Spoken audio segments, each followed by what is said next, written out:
When a disabled man built a simple wheelchair ramp to leave his home safely, Karen called 911 to have it torn down.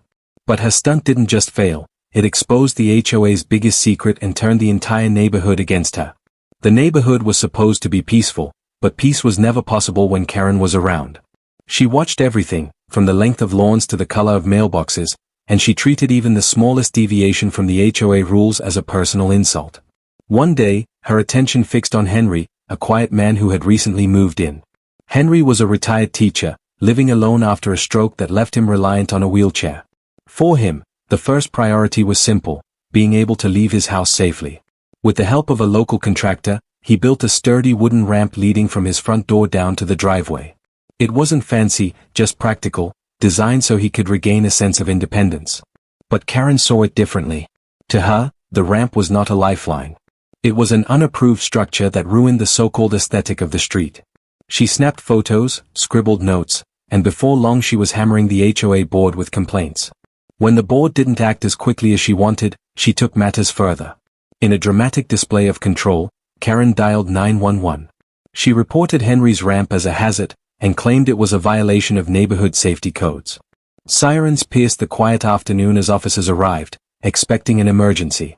Instead, they found a man in a wheelchair, sitting calmly outside his home beside the very ramp he needed to function day to day.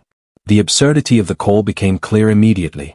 Neighbors gathered as Karen stormed forward, trying to convince the officers that the ramp had no approval and must be removed. But her insistence only drew attention to something the HOA had long tried to bury. During their questioning, the officers asked about permits, approvals, and accessibility laws. Henry produced paperwork showing that he had already cleared the construction with the city, which had not only approved the ramp but also noted that federal disability laws gave him the right to have it. The HOA's silence was deafening. For years, they had enforced petty rules with an iron grip, but they had quietly ignored the legal requirements around accessibility.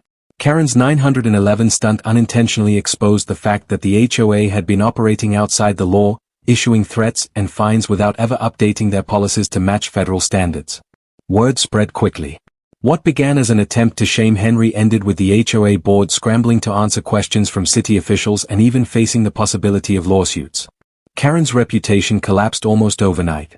The neighbors who once tolerated her outbursts now saw her as reckless, wasting police resources and trying to strip a disabled man of his independence.